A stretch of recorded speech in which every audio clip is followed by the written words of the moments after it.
So let's go into this reading.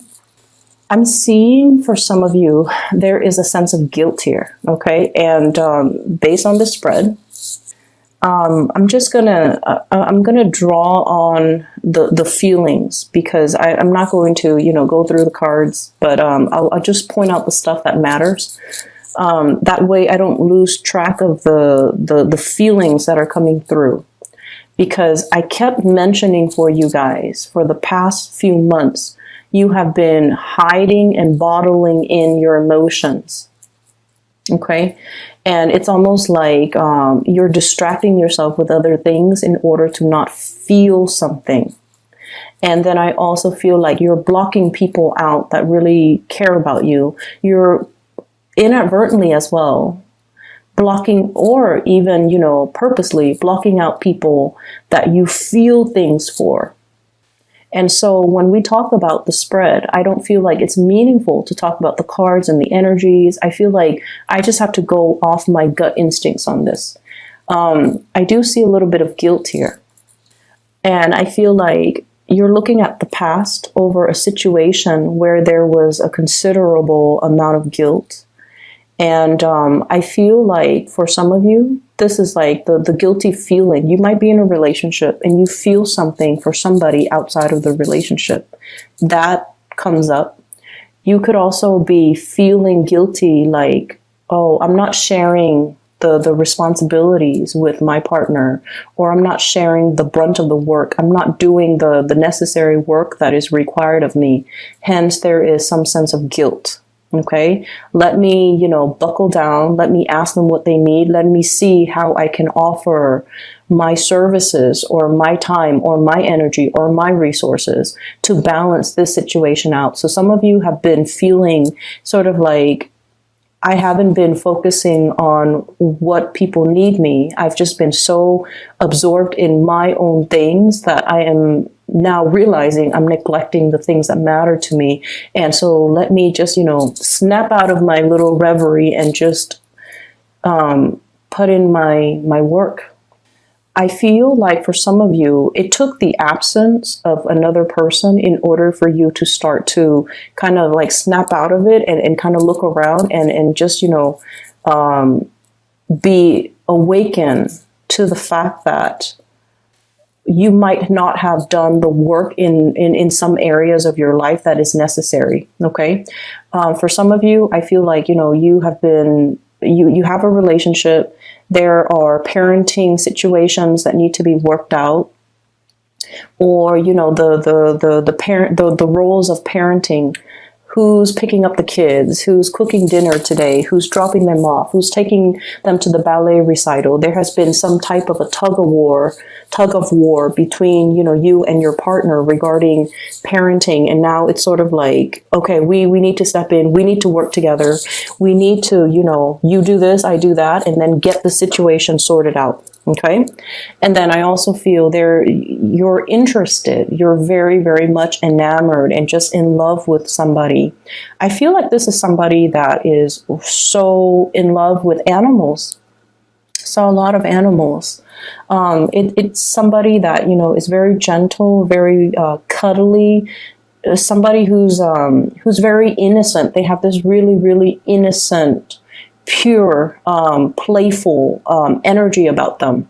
They love animals. They love living things. And I feel almost like there's this immense sense of attraction too. And horses, okay? So we have here the Chariot. These two horses, unlike the Rider-Waite deck, these are the same colors. But from the imagery that I saw about the two horses galloping in that meadow and eating berries, I don't know the significance of berries, but I feel like there might be some interracial attraction, and there's nothing wrong with that. But I feel like it's not just interracial; it's sort of like somebody who is so different from you that there might be cultural barriers. Okay. They're so different from you too that might be why they look so exotic, or you stare at them a little bit longer because it's not something you're used to looking at every day. Okay. So for example, if you've only dated within your race and you see somebody that is outside of it, you're always going to be drawn to them because they represent to you something that is out of the norm, or something that is exotic, or something that is a novelty item to you. Just as this child has this little kitten, and that's like, it's novel to him. Okay, he's like, look at this. He's showing everybody and things like that. So I feel like you're dealing with someone who loves animals immensely, who has a really, really pure heart, who's very beautiful. Like, you know, beauty is very subjective, but I feel like this is somebody that garners a lot of attention when they walk around, when they're grocery shopping. They might get hit on when they're, you know, they turn heads. People stop and stare at them a few times. And I feel like, you know, this is somebody you're just like, I don't know if they're out of my league. I don't know if they're interested in me. I don't know if, you know, if they find me attractive. So there's this sense here of trying to spruce yourself up, or, you know, being really mesmerized by every single action of this person, looking at them, wanting to kind of like,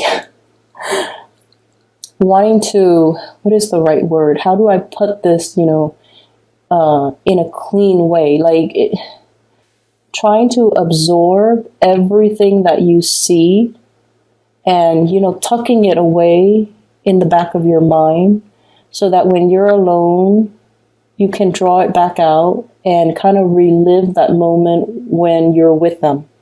It's that special and that sacred. I definitely feel many of you are in a situation where you start to feel that pain in your stomach, that cramp in your side, like, wow, I'm actually really in love with this person.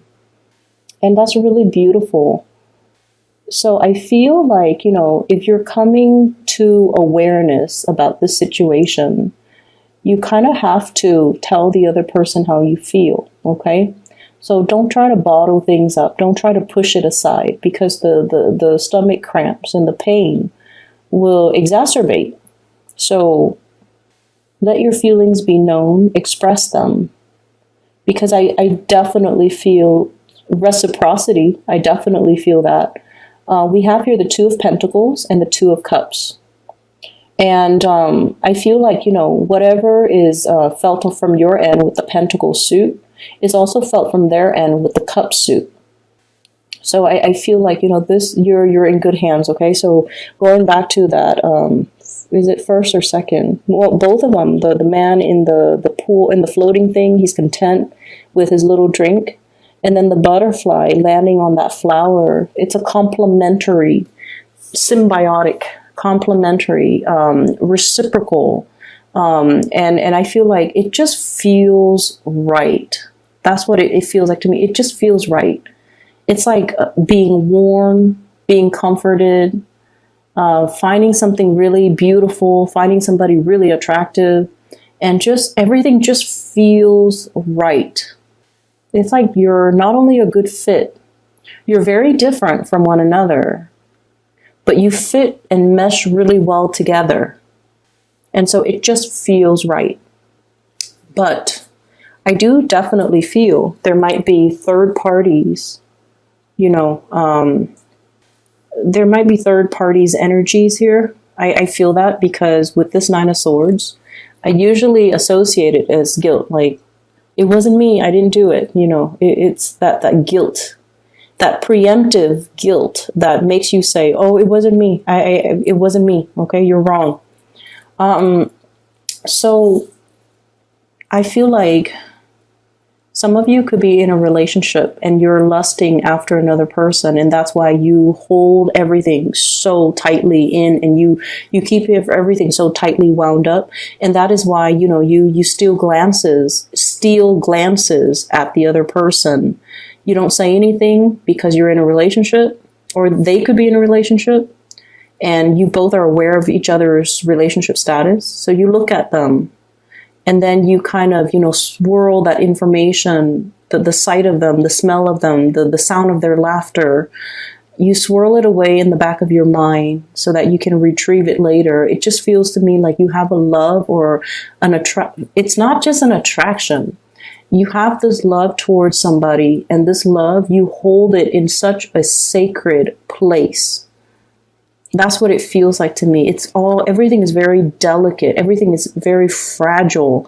And, it's almost like dreamlike. And at any moment, this imagery could be shattered. That's what it feels like to me. Something is very, very delicate.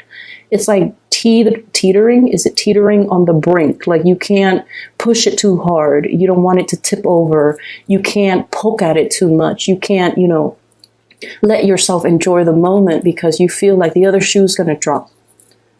So there's a lot here about, the emotional equilibrium. And I feel like you're just at that point where it's like things are just perfect. Everything is just right. The water temperature is just right. The sun, the heat of the sun is just right. The location and the person is just right. So it's very beautiful, Taurus, but I definitely feel, some of you could be in a third party type of an entanglement, and that might be why you're not really expressing yourself. What I have as well, based on this imagery, we have here the Two of Cups. And the way it looks in this picture is very different from the Rider-Waite. But I feel like this is a very, very special spiritual union where, two people could be very different, but there's a great amount of trust and there's a great amount of reciprocity. Okay, it's like meeting your kindred soulmate, meeting your other half. And then we have here the Seven of Cups. Are they really interested in me? Am I good enough? If I give an offer, will it be accepted or will it be rejected? So there's a lot of apprehension, a lot of fantasies, a lot of just things playing out in the emotional realm that you're just very, very unsure about. And then I also feel like there is some type of a spunk or some type of a power dynamics, power differential, age gaps even in this relationship. And I know it looks really weird with this card, but what I'm seeing, what I'm looking at is the Chariot. Struggles, power dynamics, and moving in the right direction, waiting for that opportune moment when the two people are in alignment with each other. So then the situation can move forward, okay? And when it moves forward, it's going to be very, very, very fast. So if you're like, okay, I have to finish all these projects, I have to take this vacation. When I come back, then I'll let them know how I feel about them. And I feel like, the projected time frame is going to be a lot faster than you hope, okay? I also feel like movement and travels as well. If you are thinking about this person, if they're living at a distance, there's going to be a communion coming back together. I think of this as the Last Supper. There's going to be some type of a reunion or some type of a coming together where one person is preparing their house for some type of a homecoming. Okay, so there's definitely that energy about anticipation. I'm also seeing as well, we have the Justice card here, some type of a legal situation. It could be, it doesn't have to be like court cases or something dramatic like that. But I feel like for many of you, you're in a situation where you're handling a lot of official documents. Official documents don't have to be legal. They can be, just like procedures and protocols as a job of your, as a function of the work that you do. Okay, so I see like memorandums. I'm seeing like tax papers. I'm also seeing like court documents that belongs to somebody else that you have to look through. And then I feel like you have to lay it all out on the table. Look at all the facts before you can make a conclusion or before you can draw a conclusion. And I feel like, I don't know why, but I just feel like there's an energy here about the way in which we make these decisions. We think of it as, everything is very objective, right? That's the way that you guys work. Things have to be practical. Things have to be orderly. Things have to pass that common sense test, and things have to be backed up by evidence. That's the way you operate.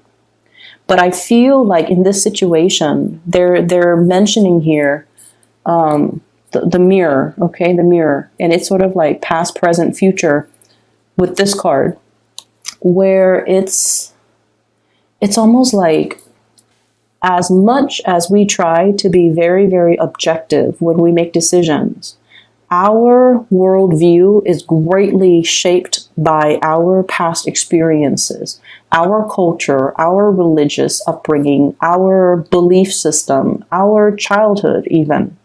And so I feel like, in a way, everybody's actions, as much as they try to be objective, and as much as we try to standardize and have one standard procedure for doing things, everyone interprets it differently because of their past experiences. And I feel like in this situation, there's something here about guilt. There's something here about, feeling like you belong in this situation, feeling like something is really just right. But it could be based on your past experiences, where there has been some rejection, where there has been a situation where you might have dealt with third parties, for example, and it colors your worldview when you're looking at relationships, when you're looking at commitment, when you're looking overall at, let me lay out the facts. Why do I feel this certain way? Okay, and this is the week where I feel like something's going to hit you at that really, really strong gut level, where feelings, your own feelings, come to the surface. Your own feelings get engaged, and your own feelings are becoming known to you. Okay, so we're taking a different emotional path for this week, and we're trying something brand new. And I feel like it's a beautiful kind of like awakening for you guys on the emotional level. Where have I not been mindful of my responsibilities? Where have I, kind of pushed people away? Where have I not been as delicate or as emotional as I should have been? I feel like there's a dawning of a new day. We have the Fool and the Star lighting the way, okay, showing the way, so that the new start that you make is going to be the right path. Okay, it's as simple as that. Let me see if there's any last minute things that I need to convey. I feel like some of you are leaving a relationship. We have the Justice card, which might indicate like legality as well, separation and things like that. I do see as well custody, it's sort of like you might already be separated and now you're finally like getting divorced. I see some of you laying out, possibly consulting an attorney, laying out, your assets, laying out everything that you own, trying to figure out, if I do this, what does my financial future look like? If I do that, what does that look like? If I were to divorce, how much is, the ex-spouse is going to keep? And if I embark on this new path, it's like you're doing something to really free yourself from possibly a relationship